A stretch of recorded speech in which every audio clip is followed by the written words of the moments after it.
Okay, so we've covered the sternum and the ribs, and next we're going to talk about the thoracic vertebra, which are the bones that are found posteriorly. Now, just so that you know, the vertebra are the bones that make the vertebral column, which is found in the midline posteriorly. So it basically forms the middle of your back. Now, in terms of its extension, the vertebral column extends from the base of your skull, so from the bottom of your head, basically, all the way down to the lower part of the pelvis, and then you have the lower limbs after that. And there are a total of 33 bones in the vertebral column. And so since it goes from the head to the lower back, that means that it goes through several parts of the body. It goes through the neck, it goes through the thorax, it goes through the abdomen and the pelvis. So generally with vertebra, what we have is that we have similar features that are found in any vertebra in the body. Okay, so whether it's in the neck or any other place.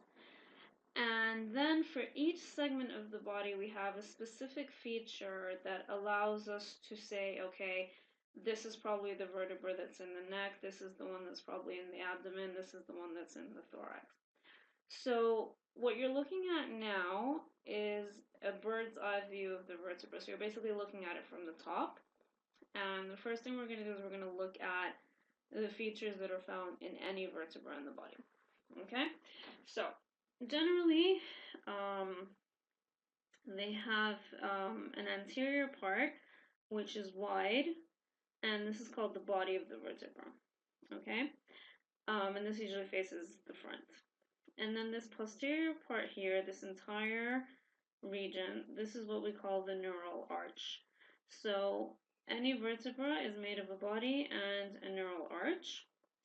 In between the two, you have an opening, which is called the vertebral foramen. Now this transmits the spinal cord. Okay?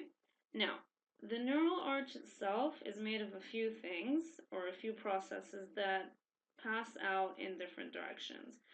You have processes that extend laterally, so they move to the they pass to the sides, and these are called the transverse processes. And then we have a process that extends posteriorly, and this is called the spine of the vertebra. And if you look at someone who's really, really skinny, you can actually see the spinous processes down their back. Okay. Now, extending upwards, we have what we call articular facets. There are two on the top side, and there's two down here at the bottom. The ones at the top are called superior articular facets, and the ones at the bottom are called inferior articular facets. Now, these are important because they allow the vertebrae to be stacked on top of each other. Okay, so since they form a column, that means each vertebra has to be sitting on top of the other one. So in order for them to articulate comfortably, we have articular facets joining them. So like I said, these are the features that are found in any vertebra in the body. And usually what we do is we pick one specific feature that allows us to identify each vertebra as being from a specific part of the body. That doesn't mean that there aren't other features. We are going to find specific features in thoracic vertebra, specific features in cervical vertebra, and so on. But because it's one continuous structure, some features tend to overlap in between segments. So sometimes you find like the lower cervical vertebra looks similar to the upper thoracic vertebra. So sometimes it can get confusing. And that's why we usually focus on one specific feature. Okay, so what you're looking at here is a thoracic vertebra from the side. Okay, now a few things that you can notice about a thoracic vertebra in general is that it has a relatively small body, and it has a long spinous process that is directed, in addition to being directed posteriorly, it also is directed downwards. Okay? Now, the main feature or the specific feature that we find in thoracic vertebra is the presence of facets. And remember, facets are just basically depressions that are found on the surface of a bone that allow it to articulate with another structure. Now, the facets that are found in the thoracic vertebra are found in two places. The first set are found in or on the body of the thoracic vertebra. The second one is found in the transverse process. Now, if you look at the facets on these two places, you're going to notice that the one that's found on the transverse process is a full circle, okay? Whereas the ones that are found on the body are, sorry, my bad. The ones that are found on the body, one is found along the upper border, the other one is found on the lower border. Sorry, I keep doing that.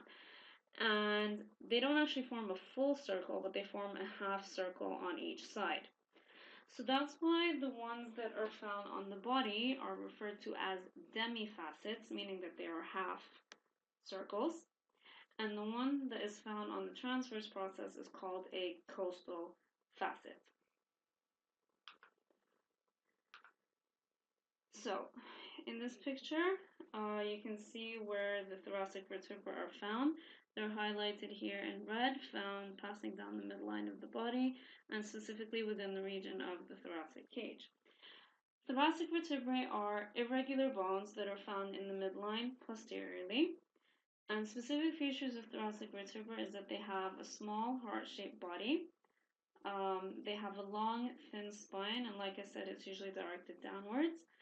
They have 4 demifacets on the body for attachment of the head of the rib.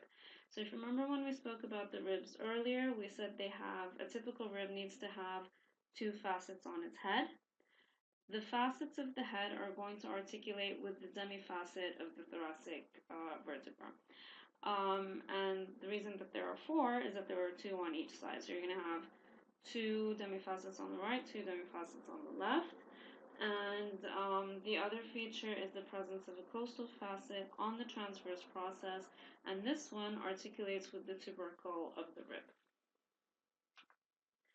Okay, so we've seen how there are different components of the thoracic cage. We looked at the sternum, the ribs, and the thoracic vertebra. Now what we're going to do is we're going to put all of those together and see how they are joined to actually form the structure of the thoracic cage. Now, the joints of the thoracic cage are 2 types. You've got the ones that are found on the posterior end, so the ones that are found at the back, and then there's the ones that are found anteriorly. Now, what we're looking at here is a bird's eye view. So from the top, the structure that's in purple is the vertebra, and the structure that's in blue is the rib. Okay? Now you can see here that the rib and the vertebra join at 2 different places. One point where they join is between the head of the rib and the demifacet that's found on the body of the vertebra. Now this joint, because it's between the body of the vertebra and the head of the rib, is referred to as the costo-vertebral joint. Costo is anything referring or relating to a rib, and vertebral obviously comes from vertebral body. Then what happens is the tubercle of the rib is going to articulate with the facet that's found on the transverse process. So this one is going to be called the costo-transverse joint. Costo from rib and transverse because it attaches with the transverse process. Now, the anterior joints are basically the joints that are found between the rib and the costal cartilage, between the costal cartilage and the sternum, and like we spoke about in the previous video, some joints are formed between cartilage and cartilage. All right. So the posterior joints are the costovertebral joints, which is the joint between the head of the rib and the body of the vertebra, and the costotransverse joint, which is the joint between the transverse process and the tubercle of the rib. The anterior joints are, like I said, between the rib and the costal cartilage, between the costal cartilage and the sternum. So ribs 1 to 7 attach to the costal cartilages as something called the costochondral joints. And technically that applies to 8, 9, and 10 as well, because any joint between a rib and a cartilage is referred to as a costochondral joint. Then, where the costal cartilage meets the sternum, is called a sternochondral joint. So the costal cartilage is attached to the sternum at the sternochondral joints. When you have the cartilage of one rib attaching to the cartilage of the rib above it, so that's basically cartilage with cartilage, we're going to call that a chondrochondral joint. Okay? And these are where the cartilages of ribs 8, 9, and 10 are attached to the costal cartilage of the rib above, and like I showed you earlier, they form the costal margin. Okay, and that concludes this part of the lecture. I hope the segments or the part about the thoracic wall was clear for you, and we're going to be moving on to the next part.